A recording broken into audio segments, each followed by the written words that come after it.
Welcome, listeners, to www.ironradio.org, the website and podcast for all things strength sports and sports nutrition. Thanks for listening. Good morning, everybody. This is Phil Stevens. You're on another episode of Iron Radio. I am a powerlifter, Highland Games athlete, strength coach, youth sport coach, and maker of many things for people in the fitness industry. Nice. This is Dr. Mike Nelson, creator of the Flex Diet Cert, associate professor at the Kerrigan Institute, and currently in El Cuyo, Mexico, hanging out, visiting some friends, doing some kiteboarding when there's wind, and working. This is Coach Durrell from Strength Guild in Kansas City, and right now, just following up from all the Chiefs shenanigans from the past week, and doing some coaching on the side, I guess. There you go. And this is Lonnie Lowry. I am a nutritionist and an exercise physiologist and a former competitive bodybuilder, and that's kind of my bias. All right. We have a bunch of news, but then we're also going to tackle a topic after the break, which is going to be motivation and whether or not you're more motivated by, rolling with your strengths and just seeing the success roll in, or you're more motivated by defeating your weaknesses, if you will. I have two things. And we'll get through this, and I know Phil has some as well. The first one is just a little clip from the book that I'm working on that I got approval. If you've been listening for the past couple of weeks, we're just kind of marching through alphabetically, and I'm bouncing around in the A category. We did apple cider vinegar, for example. Today, I want to touch on Alpha-GPC, if you've heard of this. And Mike, I know you know about this and that kind of stuff, but we're just going to talk about what it is, how it works, any benefit, what's the research say, how it's dosed, and then any health concerns. So Alpha-GPC, I have some personal remembrance of this. I've watched some of this research get done behind the scenes. Alpha-glycerol phosphorylcholine, it's a precursor to acetylcholine. So if you're not familiar, that's a neurotransmitter, right? So it could potentially improve muscle contractions and that kind of thing. How it works, well, it could affect learning and memory because of the whole neurotransmitter thing. It has dopaminergic effects, serotonergic effects. So it could affect pleasure centers and motivation, mood, that kind of thing. As far as the performance benefit, there's been several mechanisms proposed. And this is one of the ones, and I'm curious to hear any thoughts from you guys on this. But I feel like we're looking for a mechanism before we have potent clinical relevance, right? Like a lot of times with supplements, we weave this biochemical tapestry of potential. But, if I cut to the end, I don't buy this. I've never bought this. I had some free samples once from a company that I was working with. But, anyway, so, again, it could be better muscle contractions, and that could be interesting to, strength athletes, of course. It could be a growth hormone kind of related mechanism, but that seems to be, something like a holy grail that they've looked for with amino acids and stuff for years and just doesn't really pan out as far as gains go, in my opinion. It does say here, taken chronically, 400 milligrams daily for 2 weeks, Alpha-GPC may increase motivation, according to a paper by Tamura and colleagues in 2021. So that's interesting. Research, a wide range of doses have been studied from 150 to 1,000 milligrams, with about 600 mgs being the most common. Acute and chronic dosing have been examined, but because of the dose differences and the protocol differences, it's just hard to make conclusions. I feel like the methodology is all over the place. Marcus and colleagues in 2017 reported improved power output during counter movement jumps. That's interesting, as well as increased free serum choline concentrations. But they also pointed at some research that showed no effect. So again, it looks kind of mixed from my opinion. It says a dose response phenomenon may be at work, and a 600 milligram dose has been suggested, again, for those ergogenic effects, if there are anything, substantial. Common use anywhere from 200 to 1,200 milligrams daily. Health concerns? Not really.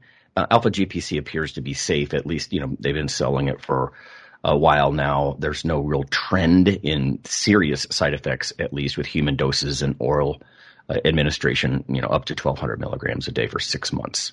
And again, that's from Tamura. 2021. So I thought I would just, again, we're marching through some of these ingredients, just if people care, like, oh, I've heard of Alpha-GPC. So that was the more in my opinion, a little bit more vanilla news bit. But Mike, what do you think about Alpha-GPC? Because I think back in the day, you were privy to some of that research and stuff too, weren't you? Yeah, so full disclosure, I've done some formulations using Alpha-GPC and CDP for other companies. Mm-hmm. CDP is just another form of choline that has a little bit more data for cognition and memory, like Renshaw. Both of them are probably the two main researchers there. For performance, Alpha-GPC seems to be a little bit better, but again, like you said, Lonnie, if I want to be really a big stickler and look at the research, can I roll out like reams of data on it? Not really. Usually it also comes down to cost. Alpha-GPC used to be a lot more expensive. It's still not cheap now, but it's getting to be more comparable to CDP choline, which also isn't really cheap. Anecdotally, I find most people seem to like it. If I talk to other people that do a lot of more high performance coaching with athletes, they seem to like it. At least their athletes report that it's positive. I've used it with various athletes. They seem to enjoy it. I also find that dosing tends to probably be on the higher side. Like I usually look at 600 to 800 milligrams, 30 to 40, maybe 60 minutes before training. I'm not convinced there's a chronic effect. It seems to be more of an acute effect. I've used it off and on for many years. Like when I use it, I notice like a few more, reps that I would probably get that I wouldn't get otherwise. Mm-hmm. I personally haven't noticed a huge difference in max strength, but some other people report a little bit there. So yeah, I think it's useful. I think it's definitely in the very small single digits, but at least the anecdotes and some of the mechanistic stuff and everything else seems to point that it's working. But I'd also agree with you that in the supplement industry, all you need is a cool story, bro. If you just have even a proposed mechanism, you're good, right? I mean, I have flashbacks to all the creatine ethyl ester, and hey, look, it dissolves more, so it's got to be better than creatine. And turns out they didn't do any toxicology studies on it, and the original company that put it out, and if you would have cleaved the other position, it would have been incredibly toxic, and it wasn't better than creatine monohydrate. So yeah, that always kind of annoys me. Right. I am, I didn't mention it, but with all the different types of forms of choline in supplements, the choline line of inquiry is interesting to me. Oh, definitely. It's just the Alpha-GPC. I have some, kind of eye-rolling memories of some of the early work that was done with that, and I'm like, I don't know. Some of the early work was not the best. Well, and that was some of the growth hormone, and again, we've talked about this 100 times. Are you going to it's not going to be anywhere in the ballpark of injectable GH. Like, let's just get away from this insinuation, But yeah, as far as motivation or some of the cognitive stuff, could be interesting, I guess. But and I agree, it's relatively safe. We've got pretty good safety data on it, and I don't think there's any safety concerns that I've ever seen. So you're kind of a pre-workout is where you would put that then, if you used it. Is that fair? Yeah, that's what I find. I mean, there is some cognitive benefits to it. And again, maybe it's just because I always know what I'm dosing myself with. I find CDP choline to be a little bit better for cognition and Alpha-GPC to be a little bit better for performance, but that could extremely well be placebo too. I can't point to a study that's compared the two directly head to head for performance. Maybe it exists, I just haven't seen it. Right. I don't know what Phil and Jarrell think. It seems so hard to me to pop a pill, other than maybe caffeine, right? And feel stronger or actually be more powerful, more explosive or stronger. So many things go into human strength. The psychological aspects. I mean, early on, even in the early days of creatine, I was setting up a study that used a rat model where you were directly stimulating little, rats' gastroc to contract, because I'm like, how do you take the human motivational part out of this? But this could be affecting, in theory, both, central drive from higher centers as well as some kind of neuromuscular junction thing, I guess. Actually, where I've seen it the most is, or as far as advertised, I almost see it a ton for like just focus or like ADHD type stuff. I've seen a ton of just marketing on that end for Alpha-GPC. But I mean, it's hard to say outside of caffeine, man. Like I don't really nothing is gonna hit you that like quick enough to where it's like, all right, I'm ready to go. Caffeine, yes. I don't know. I can't think of anything that's like really, moving the needle in terms of like, all right, you're going to take this thing and you're going to feel like ready to go immediately. Mm-hmm. Ephedrine. Ephedrine. Yeah, other stimulants. Yeah. So it's tough. I have tried a supplement with it in it, and I'm trying to think. I don't remember feeling much, but I'm terrible about taking like supplements, like anything. All right, I have one more. This is the more interesting piece, and I'll try to make this fairly brief. But there's more protein research coming out of Van Loon's lab, and we just talked not that long ago about the 100-gram protein. Kind of rethinking. The methodology was new and kind of different, but sort of rethinking what is a maximal amount of protein that you're quote unquote benefiting from, right? Tissue deposition or whatever. But this one is first. I'm going to read the news part, because the journalists get a hold of it, and then I go pull the real paper. This is from SciTech Daily. I'm not really that familiar, but this dropped in my lap. Meat versus plant. New research reveals a clear winner for muscle growth. Okay. Now, Phil and I were just talking about plant versus animal proteins not that long ago. The complete, incomplete, and this sort of underscores a lot of that. So recent research demonstrates that omnivorous meals with lean beef lead to higher muscle protein synthesis than vegan meals with an equal protein content, highlighting the importance of protein source for a muscle maintenance. And again, this is in older adults, so 65 plus. And you might be like, "Oh, Larry, I don't care." It's like, but you got to think about people lose muscle over time. Sarcopenia is a thing. And the interesting thing here is they're addressing a non-lifter scenario. Now, if you say, why is that interesting? Most of the research on acute muscle protein synthesis, and trust me, I've worked in industry, and it becomes a real challenge. It almost always involves lifting. And then I hear people say, yeah, but you got to lift for that to work. And not everybody lifts. I get that our listeners do, but bear with me. It is interesting to see what food does by itself. So it says, findings suggest a significant difference between animal-based and plant-based protein sources regarding their effectiveness in stimulating and maintaining muscle. This disparity is largely attributed to variations in the quantity and quality of the protein, as well as differing levels of essential amino acids. Now, I should point out to this particular journalist, the presence of amino acids, the profile, that is the protein quality. Anyway, it says, new research recently published in the Journal of Nutrition is one of the first randomized controlled trials to compare the anabolic properties of whole protein foods when consumed as part of mixed meals. And this is what we always hear, right? Like, people don't really eat just whey protein. They don't do things the way that researchers do. This is just a frickin' meal. It says the study found that despite having the same calorie and total protein content, a whole food omnivorous meal with lean beef resulted in greater postprandial muscle protein synthesis rates than a whole food vegan meal, again, in these older adults. In fact, researchers observed a 47% higher muscle protein synthesis rate following the consumption of the omnivorous meal with the lean beef versus the whole food vegan meal.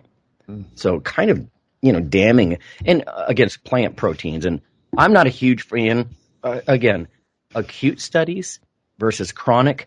That's where things kind of differ. It happens in the collagen world. It happens in the, animal versus plant protein world. We're talking about acute studies right now. If you're curious, 3.5 ounces of lean beef was what they did. I'll give you the meal breakdown. I had to go pull the full paper. It says, importantly, both meals contained an average of 36 grams of protein, which is aligned with evidence-based recommendations for stimulating muscle protein synthesis in older persons, that 0.45 grams per kg kind of deal. It says, importantly, plasma leucine, which is an amino acid particularly important for muscle protein synthesis, as we know, was 139% higher in participants after they ate the omnivorous beef-containing meal, said Philippe Pincaers, Pincaers, the lead author on the publication. Again, this is Van Loon's lab. It says more research is needed over a longer time frame. And again, getting to that idea of acute is not chronic. Also, I thought it was fair that they pointed out in this journalist report, the study was funded by Beef Checkoff from the National Cattlemen's Beef Association. Now, that doesn't mean it's made up, of course. they fund this kind of stuff because they're probably like, well, you know what? Beef's a complete protein. It's well digested, and it's got other goodies in it as well, creatine and other things. Why not fund a study? It doesn't mean that it's made up, but it is worth noting if you're a vegan and you're looking to, I don't know, nitpick. All right, a little bit about the meals, and then I'll see what you guys have to think about this. The meat condition was composed of lean ground beef, potatoes, string beans, and then they added applesauce and herb butter in order to match the energy content of the plant meal. That suggests to me that the beef and the green beans and potatoes, they actually had to add calories because the vegan meals are just more, if you will, contaminated by other macros. I don't know, higher calorie, higher fat, whatever. The plant meal was composed of a variety of regularly consumed protein-dense plant products, including quinoa, soy, chickpeas, and broad beans as the main ingredient. And they use soy sauce for a flavoring. So this is something like a 550 kcal meal as far as the calories. So 36 grams of protein, 550 calories. Pretty, standard run-of-the-mill stuff. And to me, it's almost like they have to keep putting out this kind of stuff. I mean, this is textbook stuff. The animal proteins are complete. Plant proteins tend not to be. And complete proteins are higher quality as far as maintaining, growth and tissues and all that kind of stuff. And yeah, there's so much in the news. You get a hold of a lot of these influencers and stuff, and everybody's so pro-plant. I'm not against plants. Plants are great. But I'm also pro-beef or pork or fish or chicken. Mm-hmm. So what are your thoughts on this, Phil? I mean, they used flank steaks, I think, was the... Well, my guess as far as adding stuff to the meal is they had to... The sheer amounts of food you had to eat to match the protein level probably had to be high. Because they're trying to match the meals. So they took this vegan meal, and to get the 30 grams of protein or whatever, they had to have a shitload of carbs. So they had to add a bunch of shit to the omnivorous meal to match the caloric expenditure. Good point. I don't know. It's not groundbreaking to me. I mean, it's just confirming what we already thought. And like I said, I mean, I think our best interview with somebody that's a vegan that we've had on here and that I've heard my whole life was when we had Coach Robert Dos Remedios on. And he flat out, as a vegan, told everybody the only reason to be a vegan is ethical reasons. It's not for your health. That was coming from a vegan. Like he is the honest vegan I've met in my life. I remember, actually, Phil. Yeah, that was refreshing, man. Like he's like, I love eggs. I miss whole eggs, I think he was saying. He's like, I have to work my ass off to get what I need. He said, I have to be very conscious about my eating and work to get what I need, which he didn't have to do when he was omnivorous. He was just honest and said it was much easier. And he was just blatant about it. Like, you're not going to get what you need as a vegan eater unless you really try hard. Whereas the opposite is true if you're omnivorous. So Right. It's just food chain. It's circle of life, right? The animal grazes on the low quality grasses all day, so you don't have to, right? Then you eat the animal. Yeah. And I get it. I agree with him, actually.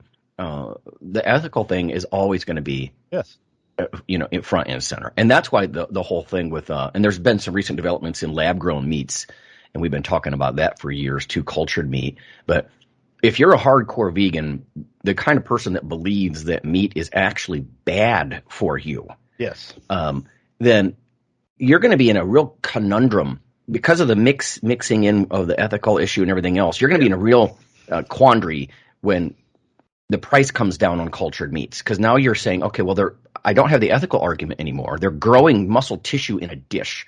There's no animal suffering. It's in a vat.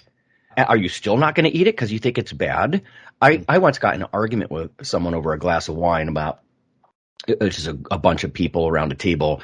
And she was actually insisting that humans have not evolved to eat meat. It's a bad idea. And I'm just like, you're going to have to go read a biology book, honey, because why do we have collagenase? And we have some certain enzymes in our digestive tract for breaking down meats. And, we have incisors. We have teeth meant to bite into meat. I mean, there's a couple of different lines that you could kind of discuss.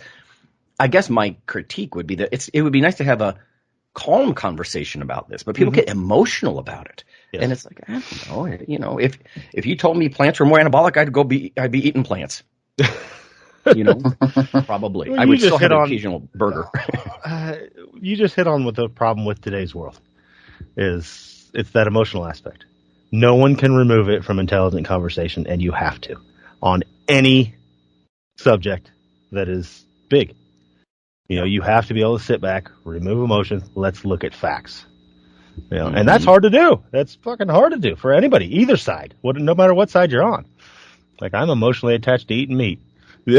Right. So I'm going to argue from that side too. But you have to remove yourself from that. Just like, hell, they teach you that when you're writing a paper. Unless you're doing an op-ed piece or something. But like, you have to remove emotion and let's find facts and let's write about it, even if it goes against what you initially thought. You have to be open to that. Yeah. So, Mike, I mean, you're obviously PhD in this stuff. What do you think about, omnivorous meals? I mean, it's isonitrogenous, it's isocaloric, right? Same amount of protein and calories and all that kind of stuff, and a little bit better external validity, maybe, right? Because it's a whole mixed meal. But what are your surface thoughts on this? Yeah, I mean, I agree with everything you guys said, and I did a article on my website a while ago on this study, so I can read you a little quote I got from DC, so Dr. David Church, who's looked at a lot of this stuff, and it goes to part of what you were saying, Lonnie, about short-term versus long-term, because I was asking him, I'm like, yeah, what do you think, this is just an acute study, and he said it's certainly possible that this difference observed, if carried out over long-term, would result in an appreciative change in muscle, although I'd expect to see more of an effect on measures of muscle strength rather than mass. And he refers to a systematic review of meta-analysis from Dr. Paul Morgan, showing that higher quality protein was associated with superior gains with resistance exercise, but there was no change to lean body mass. And he also said, quote, further recent study investigated the difference between an omnivorous and a plant-based diet at intakes of 1.6 grams per kg per day in conjunction with twice weekly supervised exercise training. The increase in muscle mass, which was measured, they used DEXA, lean body mass, cross-sectional area, etc., were nearly identical. However, the omnivore diet group increased 1RM leg press by, it looks like 122 kg, where the plant group only increased by 96. I think those were untrained people, if I remember right. Although not a statistically difference of 26 kg, greater increase over the 24 exercise sessions is not really a trivial effect. So he's saying that there, maybe if we're just looking at only muscle mass and you get up, enough quality and quantity, there might not be a huge difference, but there is some data to show that strength increases in the more kind of meat-based groups might actually be higher. So I thought that was pretty cool. Mm-hmm. Echoing what Phil said also, in the early days, decades ago, I think it was Tarnopolsky's group, there was a paper that came out that looked at meat versus plant sources of protein, and it said that the meat sources were superior. Again, it was an acute study. I would wager that most of our listeners, most people in strength and muscle sports, I'm going to be biased toward, if the acute effect is there, whether it's muscle protein synthesis or collagen or whatever it is, even though you say over 15 weeks it doesn't come out in the wash, I'm still going to do it. I don't know, because all things held equal, if it's making me more anabolic today, I got to think, again, all things equal, that's going to add up over time. It's not going to completely go away. That's just my bias. Now, you might say, but Lonnie, follow the data. The vegan diets, people, it's not any different, and you do a 16-week study or you do whatever. I don't know. With the additional nutrients and the higher, 40-something% higher muscle protein synthesis, I'm just going to have to go with that and just hope it adds up over time. The crazy things that people will take and do to get a 5% increase in muscle protein synthesis. Yeah. Like, dude, I'm eating some fucking meat to get 40%. Yeah. So. Yeah. And I can say, like, it was probably almost a 27-year period of my life where I didn't eat any red meat at all. Actually, Lonnie knew me when I wasn't eating red meat. Yeah. Mm-hmm. And I can't say that I noticed a huge difference in strength or muscle mass or anything once I started eating meat. And even then, it was more of a kind of borderline ethical. Like, it just did not appeal to me for whatever reason. I wasn't like, oh, everybody should not eat meat. That's horrible. It was just something I decided to do for a good period of my life. But I can say that now that I do eat meat, and especially traveling and everything else, it is much easier from a implementation standpoint. Mm-hmm. And then also, even when I wasn't eating red meat, I was still using, creatine, multivitamin, and other things that may have offset, any huge differences, that I saw afterwards. Right. Yeah. Yep. And, you don't value signal. And that's what we were alluding to earlier is people get so touchy about stuff. It's almost this hyper-partisan political thing. And it's like, I don't know, I'm just going to follow the numbers, man. Acutely, it's more anabolic. I'm just going to do that and hope that it adds up over time. Even if a lot of studies say it doesn't, those guys, those free-living studies, maybe those people weren't just like me. Or, they were doing something foolish and it abolished the effect. I don't know. You might say, well, the same thing applies to acute studies, but as a scientist, you have to kind of not care. Mm-hmm. I'm not trying to value signal. Everybody should eat meat. Or I think papers like this, even though it seems like redundant, because again, decades ago, like Phil was saying, or I was mentioning, I think it was Tarnopolsky's lab, a lot of this stuff has been addressed. Now, not from an omnivorous way. They're saying this is the first whole food on your plate meal kind of deal where they've looked at it in this way. But I also think there has to be constant pushback because you get a lot of enthusiasts, will say, and oftentimes it's younger people, but not just. I'm not, not going to be ageist, but they're enthusiastic about plants, so they want confirmation bias, like, plants were even better, and actually, no. In this case, it's just not the case. Yeah. So, okay. So I don't want to kill too much time because we have a topic to get to, and I know Phil, you had some news. Yeah, I just wanted to touch on this, and we're late on this thing, but apparently the FDA went and they put a bunch of peptides on the various banned lists. And apparently it was in October. So, but I have the full list now.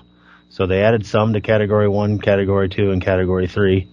There was a big, I guess apparently Mike O'Hearn, of course, came out and did a big talk on it. But the list is what shocked me. I mean, some as far as like L-theanine is now Category 1 and things like that. Did you say L-theanine? Yep. Is a What? Category 1. Yep. GHK-CU and L-theanine were added to Category 1. And then there's a laundry list to Category 2 and an even bigger list added to Category 3. So, like, things in Category 3 are lactose, monohydrate, and cornstarch. What? What? Yeah, just tons of stuff. Selenium, shark liver. How did I not know this? I don't know, but that was those were updated at the end of September. So I'm going to have to go buy a crap ton of theanine. I like my theanine. I don't want to have to get a prescription for it. And at the end of the podcast, they're saying a lot of what they banned was there's ones that are on the FDA's approved list that aren't getting messed with, but it's pretty much seems like anything that's in injectable form. So those would be in L-theanine in an injectable form, right? Not oral, correct? Yeah. Oh, I see. Oh, that. I just wanted that to make makes sure sense. because I'm like, Into wait the a minute. peptide injections, mentioning the potential bans of injectable versions of NAD, L-theanine, L-arginine, glutathione. So basically, they're doing away with that, and it seems like most of your oral versions are still okay. But those who offer the IV form would suffer greatly. That is news, though. Wow. Yeah, I mean, it's... So NAD IV is on the list, huh? Yep. Oh, interesting. Yeah, it is. So yeah, I mean, it's another step in that direction, it seems. But or control like that. But yeah, it's what we're going to see is just a rise in the gray and black markets, like usual. It's not going to go away. Right. Yeah. There's going to be NAD dealers. So. I know one guy who was doing legit sales of peptides and, trying to make sure he had all the manufacturing and FDA compliant, all that stuff for years. And I think as of last year, he just got out of the business. He just said, I can't figure out what the FDA is doing. This is before this. And he's like, it's too much of a risk. He's like, I'm trying to do it the right way, but it's expensive. And if I don't know what's going to happen next month, he unfortunately just got out of it and said, I'm out. Oh, man. Oh, yeah. It's definitely, it's one of those things where next week you might get raided.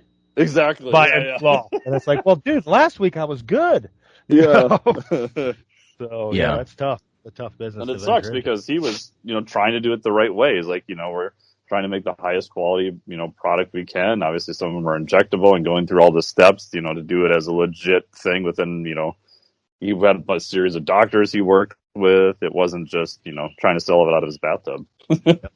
Right. Well, DSHEA, the Dietary Supplement Health Education Act back in the early 90s, it's going to cover a lot of the oral amino acids and that kind of stuff. Because I would think they're not going to overturn that. I mean, think about the multi-billion-dollar industry of all that kind of dietary supplement stuff. But yeah, how do you have a business model like you guys are talking about when it's going to be all overturned and now everything you do is illegal and you're going to go to jail? It's just crazy. Yeah. Yeah, I mean, it's worth. I can forward this PDF to you. It just lists everything out, man. It's how many pages? There's like 12 pages of the stuff that's just moved and banned. So the Wild West days of peptides are over. Yep. So and it was all at the beginning October, end of September. So interesting. We'll have to watch that story unfold. Yeah. Yeah. And there's some the problem with the PDF. I'd have to get all it does is list it, but there's lots of normal stuff on here. Zinc, wheat germ, weird. Okay, what did they do to it? Because the PDF doesn't exactly tell you why or any of that. Yeah, we'll take a break and come back to topic. Cool. Hey everybody, Iron Radio is back and in an expanded way. What can you expect? Well, first, you can get it simulcast every week on the nutritionradio.org network as well as on the original podcast. It'll appear regularly on iTunes, Spotify, and all your favorite podcasting sites. We have a new Iron Radio / Nutrition Radio Facebook page as well. Please check us out. We're even backed up on YouTube. We hope that an expanded presence will get you the news, education, banter, and guests that's made Iron Radio's community so loyal from the start. You are appreciated. All right, everybody, we are back, and we're going to talk about motivation today. Maybe you can ask yourself, what motivates you? Is it rolling with your natural tendencies? I have big arms, I have a big chest, I'm going to keep doing that. Or I'm a great squatter, and so I'm just going to squat all the time. Do you feed off what you're good at, or do you find a motivation in attacking weaknesses, right? So we were talking a little bit before we hit the record button about as I get older, for example, as anybody gets older, you're going to fight a certain element of breakdown, right? It's like the second law of thermodynamics. Things are going to break down and want to reach equilibrium. You're trying to fight that to some extent, fight the long defeat. And so sometimes using weakness, there have been times when I was trying to get really lean, for example, and if I saw someone who was had a terrible behavior. They were very obese and they were clearly just, reveling in it. And I would almost use that like motivation. I do not want to do that. That's not what I want for me. And I'm not body shaming or anything else. You know what I mean? Let's just get over that.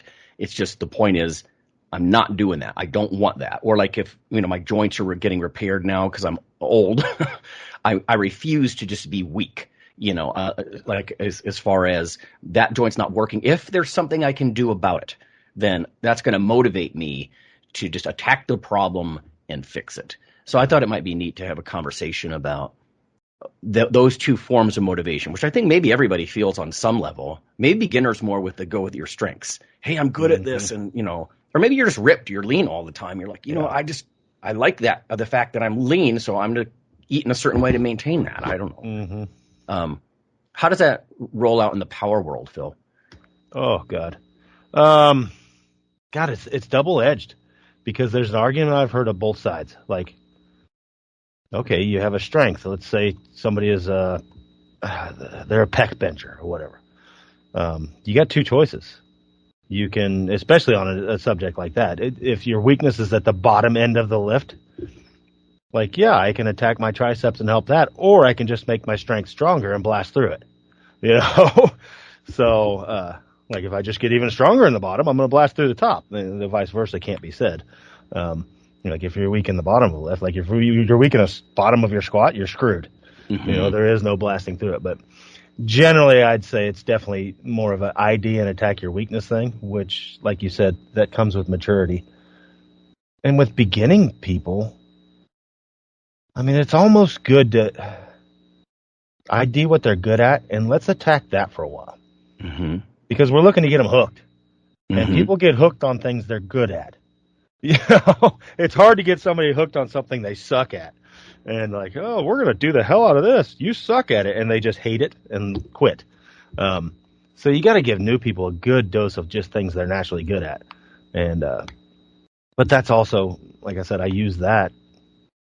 And we've talked about it on the show numerous times. I've had people come in that like, I want to run a marathon. And dude is like 6'5", 340. It's like, really? Right. Okay. And it's like, but you can like naturally never done it deadlift 500, and so I tend to trick them and give them doses of that stuff. And oddly enough, they usually tend to, even though in their mind they wanted to do this thing, they find out they're just really good at this other thing. And, they gravitate towards that. But, no, I mean, I think in the powerlifting world, it's been a big thing for a long time. It's like ID your weaknesses and attack them. Westside was really good at like promoting that, just attacking weaknesses and things like that. So it's definitely something that's very prevalent, and so a lot of times misused is the problem. Like you have coaches that just can't ID what the real weakness is. Like, oh, this is going wrong, and then they're attacking the wrong thing. Yeah, it's definitely something that, and there's a maturity level to it, because usually what you are naturally not good at just sucks. It's hard. It's hard work. Right. It does suck. It's hard. That's right. But and payback is slow. It's like the payback on working on that stuff is so slow. But it's not just having a coach point at a problem either, or identify a problem. It's the motivation too. Like once you understand that, you know what I mean? Like, like I said, when I was dieting real hard, because of the delayed gratification you're talking about, you got to be real careful, because I mean, you're flirting with body image issues here, with this kind of stuff in bodybuilding. It's one of the reasons I actually did not bring my son to a lot of bodybuilding and fitness events and stuff. I just think it gets a little bit psychologically stressful and weird, because, it's not a natural state of being to be like 4% body fat. It's just not. And so, yeah, you're almost kind of using that weakness, if you will, or that bodily characteristic. You're like, I am going to keep attacking that because, for example, like people, they get lean in some areas faster than others. So if you're the kind of person who holds fat, like you can actually, maybe your abs come in a little bit sooner, and you can't do anything about making your glutes lean or your love handles, your obliques. Yeah. That might require a specific focus. Like, man, I am attacking that as much as I can. Because there's a weird sculpting aspect to bodybuilding, is all I'm saying. Yeah, and I'd say the bodybuilding world is even harder, like, because it's purely aesthetic. I mean, I can make anybody's triceps stronger if they're weak. Doesn't matter the length of their tendons or the insertions and stuff like that, how they're built. But I mean, Lou Ferrigno, who was a high-level competitor, he got fucking implants because he was genetically shitty there. Yeah. In his calves. There's things in the bodybuilding world. It doesn't matter what you do, bro. Your tendons are long and your biceps are going to look different than his. Mm-hmm. So that's the tough part about the aesthetic side of things. Like, I can make any athlete stronger in any part of their body just through hard work. Mm-hmm. They will still look different than the other guy. And you're talking about a sport that's purely on aesthetics. That's tough. So without surgical intervention, in some cases, there are some things you just can't fix without it, because of your parents were. Well, to your point, it's not just leanness. Like, look what bodybuilders will do with like injecting synthol and stuff into their rear delts, like, to try to make these cappy, ridiculous, almost comic booky looking deltoids. Yep. And they'll just inject stuff in there, synthol or whatever it is, oils. just to try to expand that area. And I mean, that's where it starts to get pretty weird. That's weird stuff. But that's what they're after. They're after a certain look. And yeah, like you said, literally resorting to surgery, implants, or just build a certain area. When I was young, my chest was not very big. My arms were big because I kind of always did arms, and maybe because I just liked it and I got positive reinforcement to do it.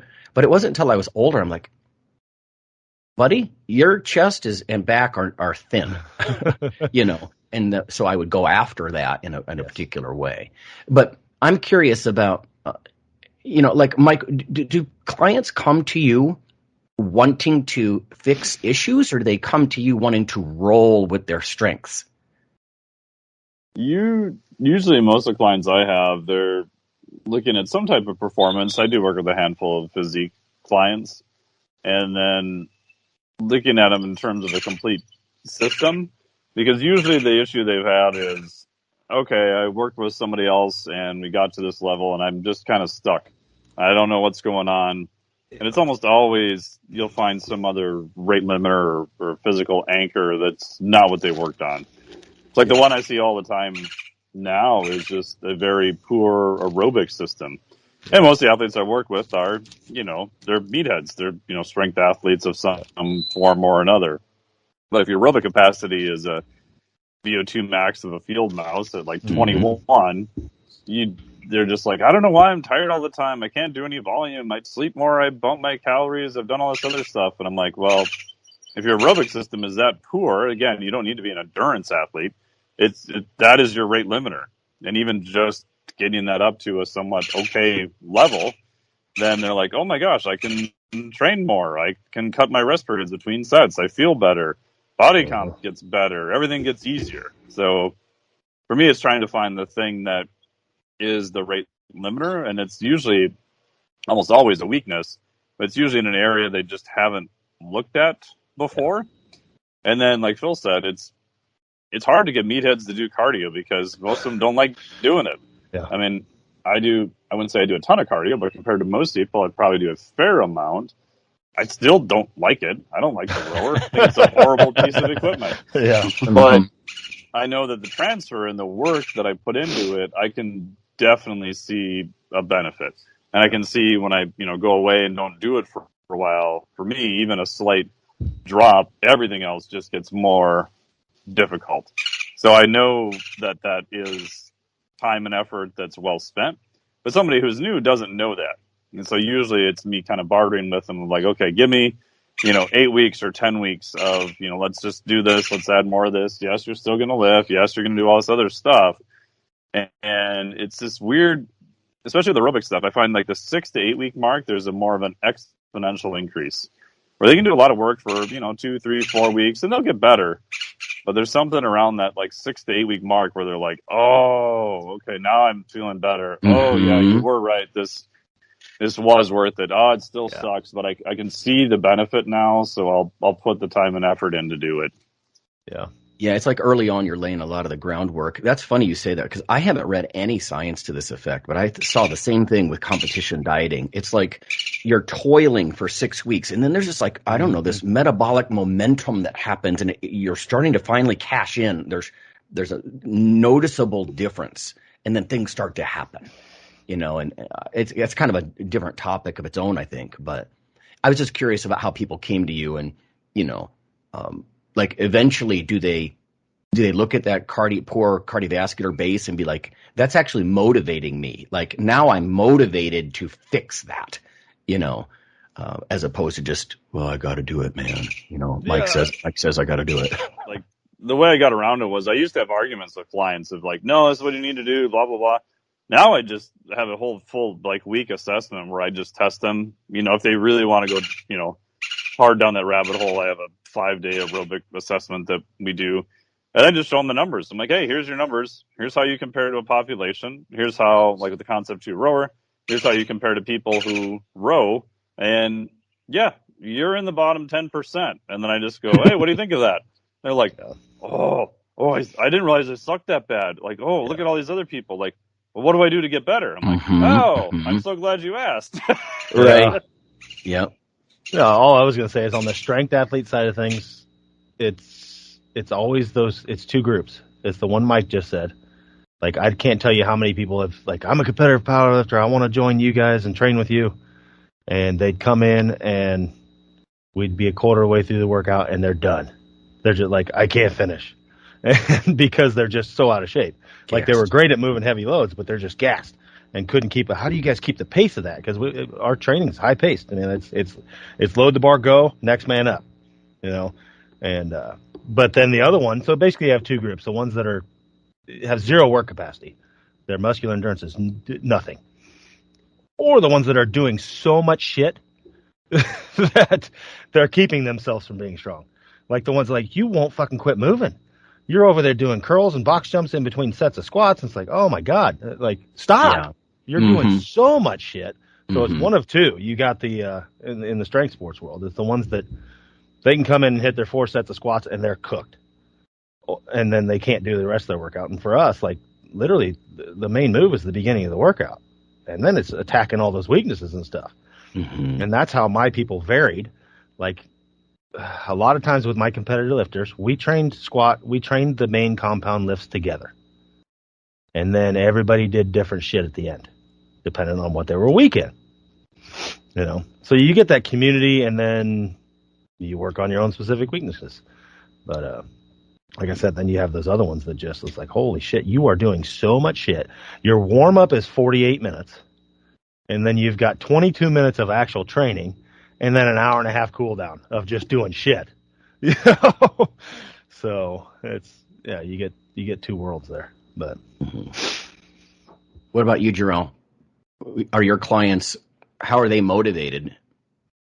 Depends on time of year, but for the most part, so what I try to do now, I mean, the newest thing I do is kind of like a full-on mentorship, but my biggest thing is like digging into their whys in general, like really getting honed in on that. So if their strengths are essentially aligned with something they're good at, and I've had a lot of people who do this where it's like they're good at something and that almost makes them immediately want to quit it. So it's like trying to keep, well, I would just say talented people into something is tough, but just because of what you have to do, especially in the sport of like weightlifting or something like that. But I try to I generally, if I'm doing an individual program, I organize the training as like the things they're good at, they do first. Like, so, you know, you get some easy wins on the board and then you start doing shit they're bad at after that. So, and it's not always like that. I mean, sometimes in terms of like what the weaknesses are, it's not always good to like keep hammering on the weakness aspect going into, you know, when you're closer to competitions and stuff like that. It's not really great to keep hammering on it. So it kind of depends on the time of year as well. So for most people though, it's really trying to align them with like what it is their goal is so that they see the work as like they see the value in the work basically. So that's probably the number one challenge you have with people coming in off the street in general.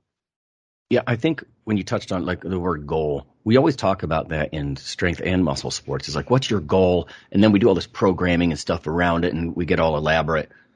But digging into the why that's your goal, I've thought about this for years. It's like, unless you have just conviction. You know, Tom Platz used to talk about it was a calling like a priest. You just inert need to do this.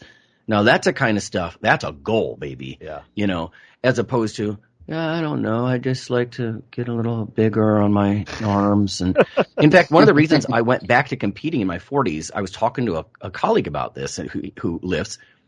And he was like, I said, what are your goals? You know, like, what do you want to do with this before we're too old to, you know, do it at the same level? And I got exactly that kind of wishy-washy. Oh, I just think I'd like to put a little bit of size on my arms. No numbers, no time frames. And this guy knows better. And I'm like, that is the weakest, wishy-washiest goal I've ever heard. Yeah. You know, so I thought, oh, my God. And again, this is sort of the example.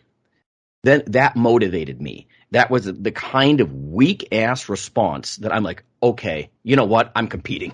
Right? Because I picked a show, had a date, started reverse calculating, and that's what I mean about this kind of stuff. Like that kind of weak sauce can actually be a motivation. And I don't know, maybe psychologists would say, Lonnie, that's dangerous talk. This could lead to bad places, dark places. But I don't know. I mean, I think anybody would have to balance like what I'm good at versus what I'm not good at. And sometimes using the bad to motivate instead of using, a rolling kind of motivation that's just, builds on itself and is all satisfying all the time, even, in a relatively short time frame. I don't know. In terms of like the weaknesses stuff, like what you alluded to is that not having that like, fuck yes, I'm doing this energy towards the thing in the first place. It's hard to push through. I mean, on the average person, some people just mess around, and are able to do well, but it's I guess really hard to push through. I don't care vibes, I would just say. So, I mean, finding that and like really kind of digging deep, which takes a lot of self work. I mean, for our clients, I like to use kind of like some journaling stuff and like really starting to dig deep into like what it is that connects them to the process. And because then that'll help kind of carry you, but you'll never be able to carry if you're like, because some people hide behind their weaknesses as well. Like, so when it comes to like going to a competition, it's like, all right, I'm not ready yet. I'm feeling, and I'm sure it happens in bodybuilding. Like, well, my triceps aren't ready. Well, fuck your triceps. You got to do a competition and like get out of it. Like, you have to get out of your comfort zone and like do the thing first to see where you're at. So it's kind of tough balancing that aspect, but for us digging into really digging deep into the whys and like getting, a little bit more personal with that stuff is like critical to our process. Oh man, I'm so glad that you do that kind of stuff, right? Because that's one of the things that I see not happen in exercise settings that does get addressed in a lot of nutrition and dietetic settings is you have this readiness, model, and I'm not going to go into Prochaska and all this kind of stuff. But the point is, you're reinforcing if someone has low motivation to do something, you need to explore why that is and what are some of the benefits.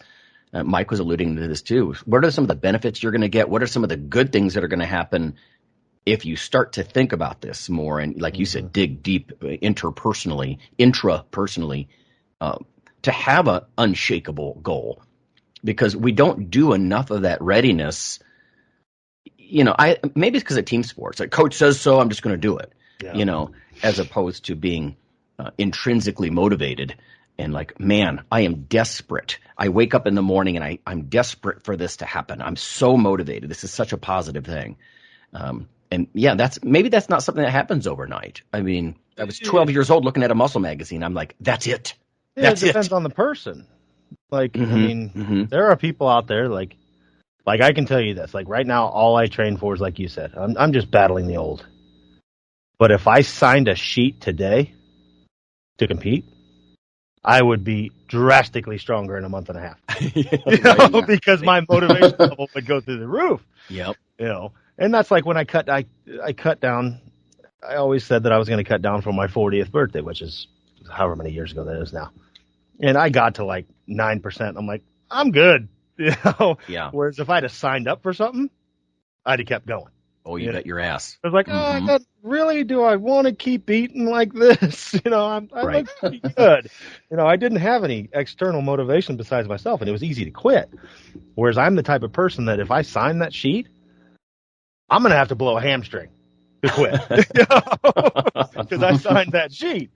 So that we should have a t-shirt. There's another Philism like hamstring blowing serious, like on the front. Am I serious? On the back, hamstring blowing serious. Yeah, I just don't take that stuff lightly. If I sign up for a competition, I'm going to do it. I'm going to give it my all. And but not all clients are that way. Like, it's hard to deal with somebody with I really don't give a shit.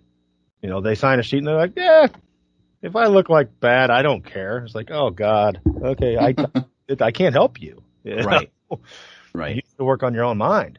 No, I think, Phil, you and I connected early on. You said something, and I'm like, that's it. You said, if I'm going to do something, I'm going to be fucking good. Like, I'm going to be really good, like high level, good.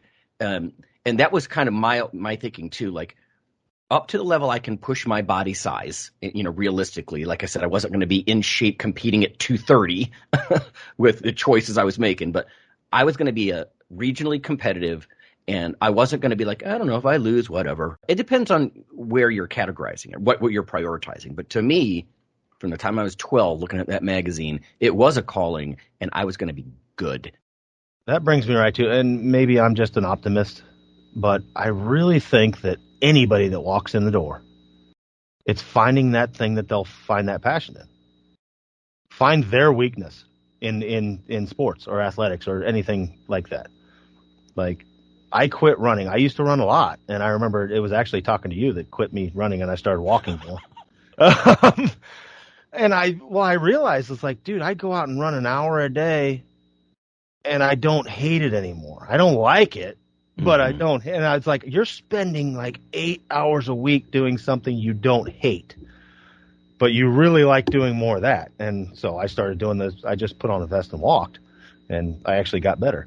But what I'm getting at is, like, if you take the time with the client, it doesn't matter if I want a lifter to be an Olympic lifter. What do they want? And if you take the time as a coach and find out really what they're passionate about, and I think anybody can find something, if it's running, if it's frickin' bodybuilding, if it's powerlifting, like, try and tap in and find that thing, and they'll work harder and make progress, and it's not wrong. Like, if they want to be a hell of a runner, I'll help you, and I just want to see that passion. I want to see that thing you just said. I want to be fucking good. And if you can find that thing, the sky's the limit, man. They'll go. Right. Yeah. And, I should point out, this is also something you often develop. Yeah, sometimes it's like that's what I want, but also you don't know enough about it. No. You don't know enough about the art of it to really revel in it. And that's something that you develop over time, often with a coach, right? Yeah, and that's with, like, feeding them. Like, with new people, like, I want to be a power lifter, and you're like, well, okay, that's fine. Let's train for that. But I'll give them a little bit of this and a little bit of that. And a lot of times, many times you'll find out, oh, she actually wants to be a weightlifter. She'd just never done it. Right. It's like, feed them little things. You can, like, just because they're a power lifter doesn't mean you can't teach them how to do cleans or some strongman shit. And you might find they really get passionate about that, and they'll work twice as hard. Like my son, he's done every sport there is out there. He fucking loves football. It's like, okay, I'm going to feed that. Like, I have to beg him to stop doing it. Well, we found your shit, So, because he was like, I want to do the extra. Can I go with the older kids and do extra conditioning? Yeah, bro, roll with it, Find that thing in the person, man. Like, everybody has something they're going to be passionate about. I think they do. Like, there are, of course, some people out there that just don't want to get off their couch, and we just can't save them. But the vast majority of people have something out there that you can passion over. And that's that I would say is feeding their strength. Find that mental strength, whatever you want to call it, and feed that, and they will work on their weaknesses and not bitch about it. They'll want to. Yeah. So no, it's I'm glad to hear. I think everybody on this call is like, you really have to explore that motivation. Yeah, and you can try to categorize it in positive versus, I don't know what you call it, like avoiding the negative, whatever. Yeah. But yeah, I mean, goal setting is such a big deal, and it's something that gets skipped, I think, sometimes in exercise settings. At least, outside of a team collegiate sport or high school sport or whatever. Like, strength sports oftentimes are innately like solo effort, like, I'm going to do this. Like, I competed through my 30s and 40s. I mean, college was way behind me. And I was very deadly serious about it. And, that's the kind of stuff that I do think people need to dig in a little bit more, instead of just saying, oh, what's your goal? And then we get so wrapped up in the plan that we don't re-emphasize that initial motivation enough, probably. But yeah, it's a fun conversation. Yep. All right, guys. I'm going to go squat and then put a sheep in my freezer. So. Ooh. Yep. Nothing wrong with that. If you want some lamb, give me a call. So. I hear red meat's pretty anabolic. I heard it is. All right, see ya. See you later. Yep.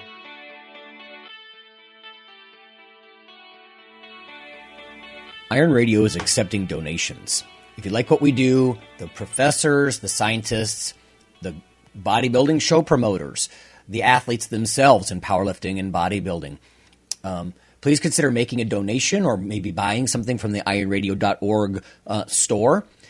We also are accepting supporting members. So for $4 a month, which is frankly less than the bank sneaks out of your account in fees, you can step up and support a form of sort of public radio for the bodybuilding and powerlifting and strength community. The Iron Radio podcast and all of the audio on ironradio.org is for informational purposes only. If you're interested in starting a diet or exercise program, it's important to check with your physician. Also seek the help of registered dietitians, athletic trainers, and qualified exercise physiologists in order to make the progress that you need.